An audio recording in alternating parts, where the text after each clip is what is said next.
السلام علیکم ورحمۃ اللہ وبرکاتہ۔ میرے پیارے دوستو، آج کی ویڈیو بہت زیادہ خاص ہونے والی ہے، کیونکہ آج کی ویڈیو میں ہم آپ کو بتائیں گے نماز تہجد کا مکمل طریقہ۔ نماز تہجد کس طریقے سے پڑھی جاتی ہے، نماز تہجد کی نیت کیا ہے، نماز تہجد کی نیت کس طریقے سے کی جاتی ہے۔ میرے پیارے دوستو، سب سے پہلے آپ کو نماز تہجد کی نیت بتاتا چلوں۔ نیت کی میں نے 2 رکعت نماز تہجد واسطے اللہ تعالیٰ کے منہ میں رکعت شریف کی طرف اللہ اکبر۔ آپ نے نماز تہجد کی نیت اس طریقے سے کرنی ہے۔ اور میرے پیارے دوستو، آپ اس ویڈیو کو ضرور اینڈ تک دیکھیں، کیونکہ اس ویڈیو میں ہم آپ کو بتائیں گے نماز تہجد کا پورا مکمل طریقہ۔ نماز تہجد کا طریقہ بتانے سے پہلے حضور نبی کریم صلی اللہ علیہ وسلم سے حضرت بلال کا عشق سنتے چلیں۔ میرے پیارے دوستو، حضرت بلال حبشی کو حضور صلی اللہ تعالی علیہ وسلم سے بے انتہا محبت و عشق تھا۔ حضور صلی اللہ علیہ وسلم کا جب وصال ہو گیا تو حضرت بلال مدینہ طیبہ کی گلیوں میں یہ کہتے ہوئے پھرتے تھے کہ اے لوگو، تم نے محبوب خدا صلی اللہ تعالی علیہ وسلم کو کہیں دیکھا ہے تو مجھے بھی دکھا دو، مجھے آپ صلی اللہ علیہ وسلم کا پتہ بتا دو۔ پھر حضرت بلال غم ہجر رسول صلی اللہ تعالی علیہ وسلم میں مدینہ کو چھوڑ کر ملک شام چلے گئے۔ ابن عساکر رضی اللہ تعالی عنہ حضرت ابو دردہ رضی اللہ تعالی عنہ سے روایت کرتے ہیں کہ حضرت بلال رضی اللہ تعالی عنہ نے حضور صلی اللہ علیہ وسلم کو خواب میں دیکھا کہ آپ صلی اللہ تعالی علیہ وسلم فرماتے ہیں کہ اے بلال، یہ کیا ظلم ہے کہ کبھی تم ہماری زیارت کو نہیں آتے۔ حضرت بلال یہ خواب دیکھ کر اسی وقت لبیک یا سیدی، اے میرے آقا صلی اللہ تعالی علیہ وسلم، غلام حاضر ہے کہتے ہوئے اٹھے اور اپنی سواری پر سوار ہو کر مدینہ طیبہ کو چل پڑے۔ دن رات کا مسلسل سفر کر کے مدینہ طیبہ میں داخل ہوئے۔ سب سے پہلے آپ مسجد نبوی میں پہنچے۔ حضور صلی اللہ علیہ وسلم کو ڈھونڈا مگر محبوب کو نہ پایا۔ پھر حجروں میں تلاش کیا، وہاں بھی نہ پایا۔ پھر قبر شریف پر پہنچے تو اشک بار ہو کر عاجزی کے ساتھ روئے زمین خاک پر رکھ کر اشک بار ہو کر عرض کیا، یا رسول اللہ علیہ السلام، شام سے غلام کو یہ کہہ کر بلایا کہ ہم سے مل جاؤ۔ اور جب غلام حاضر ہوا تب پردے میں چھپ گئے۔ یا رسول اللہ، یہ کہہ کر آپ قبر انور کے پاس بے ہوش ہو کر گر گئے۔ بہت دیر میں جب آپ کو ہوش آیا تو لوگوں نے قبر انور سے اٹھا کر باہر لے آئے۔ اس عرصے میں حضرت بلال کا پورے مدینہ طیبہ میں آنے کا شہور ہو گیا کہ آج حضور صلی اللہ علیہ وسلم کے مؤذن حضرت بلال حبشی آئے ہیں۔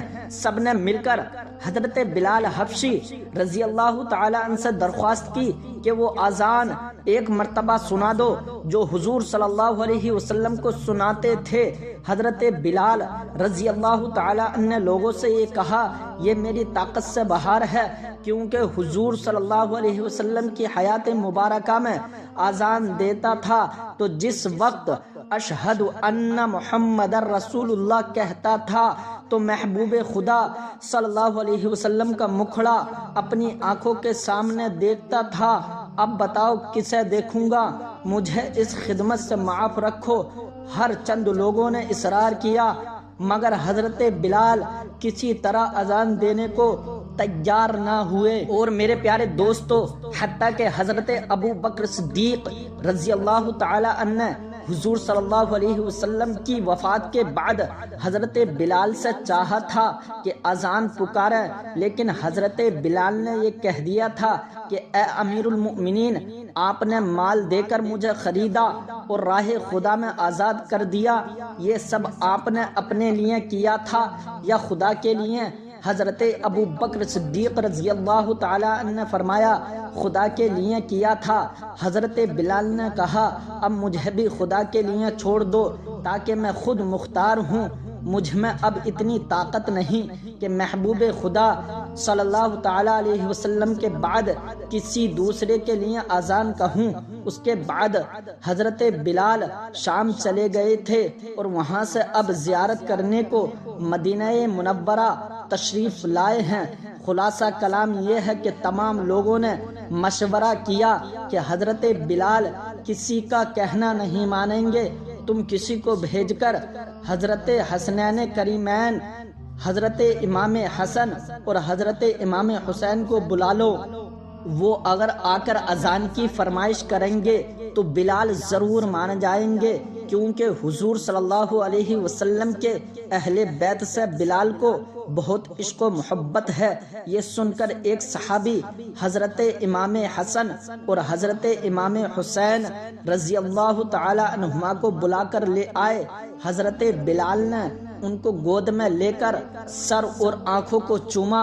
سبحان اللہ۔ پھر حضرت امام حسین علیہ السلام نے حضرت بلال کا ہاتھ پکڑ کر فرمایا کہ اے بلال، آج ہمیں بھی وہی اذان سنا دو جو ہمارے نانا جان صلی اللہ علیہ وسلم کو سنایا کرتے تھے۔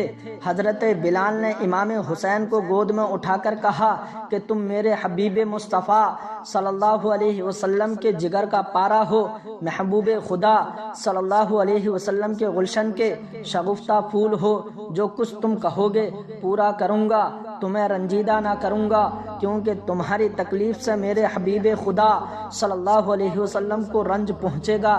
پھر فرمایا جہاں تم کہو گے اذان کہہ دوں گا۔ حضرت امام حسین نے حضرت بلال کے ہاتھ کو پکڑ کر آپ کو مسجد نبوی کی چھت پر کھڑا کر دیا۔ حضرت بلال نے اذان کہنا شروع کی۔ اللہ اکبر کہا تو لوگوں میں شور مچ گیا، گویا تمام شہر مدینہ حرکت میں آ گیا۔ جب اشہد اللہ الہ الا اللہ پر پہنچے تو ایک دوسری قیامت قائم ہو گئی۔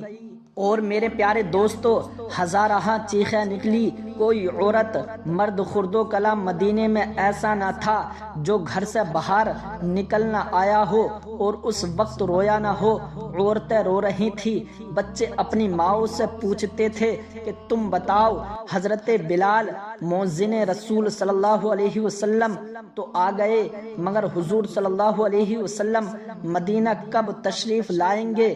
گویا کہ سید المرسلین صلی اللہ علیہ وسلم کی آمد کا دن تازہ ہو گیا جب حضرت بلال نے اشہد ان محمد رسول اللہ منہ سے نکالا اور رسول اللہ صلی اللہ علیہ وسلم کو آنکھوں سے نہ دیکھا تو غم ہجر رسول صلی اللہ علیہ وسلم میں بے ہوش ہو کر گر گئے اور بہت دیر بعد ہوش میں آ کر اٹھے اور انتہائی بے چینی اور غم حبیب کی وجہ سے اس کے بعد اذان کہنے کی طاقت نہ رہی اور نہ لوگوں میں سننے کی برداشت رہی۔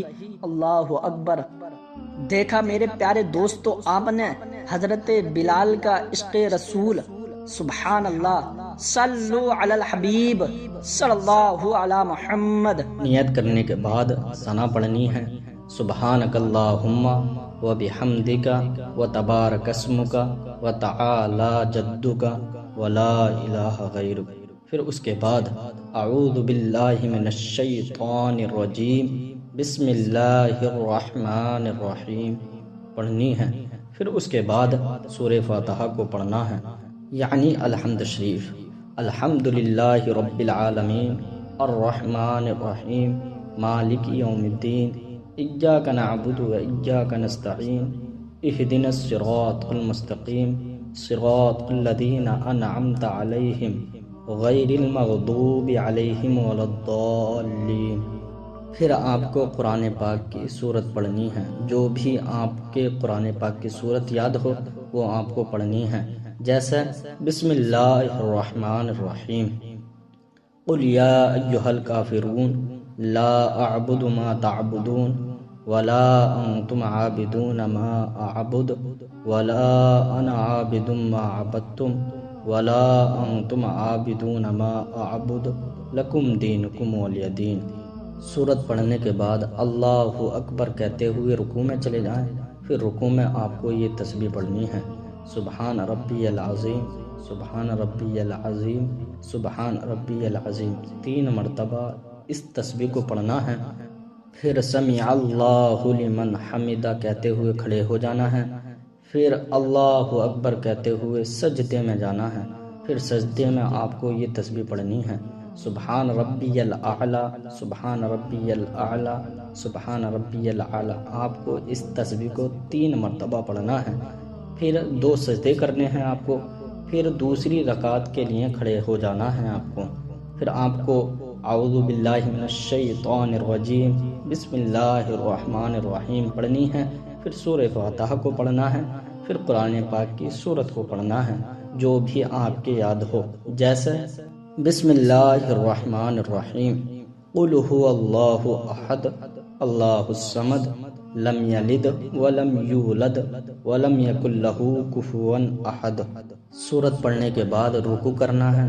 پھر 2 سجدے کرنے ہیں۔ 2 سجدے کرنے کے بعد آپ کو بیٹھ جانا ہے۔ بیٹھنے کے بعد آپ کو تشہد پڑھنی ہے، یعنی التحیات کو پڑھنا ہے۔ التحیات للہ والصلوات والطیبات، السلام علیک ایہا النبی ورحمۃ اللہ وبرکاتہ، السلام علینا وعلی عباد اللہ الصالحین، اشہد ان لا الہ الا اللہ واشہد ان محمدا عبدہ ورسولہ۔ تشہد پڑھنے کے بعد پھر آپ کو درود ابراہیم پڑھنی ہے، اللہم صلی علی محمد وعلی آل محمد کما صلیت علی ابراہیم وعلی آل ابراہیم انک حمید مجید، اللہم بارک علی محمد وعلی آل محمد کما بارکت علی ابراہیم وعلی آل ابراہیم انک حمید مجید۔ پڑھنے کے بعد پھر سلام پھیر دینا ہے، السلام علیکم ورحمۃ اللہ، السلام علیکم ورحمۃ اللہ، صلو علی الحبیب صلی اللہ علی محمد۔ میرے پیارے دوستوں، میں امید کرتا ہوں کہ آپ کو ہماری یہ ویڈیو ضرور پسند آئی ہوگی۔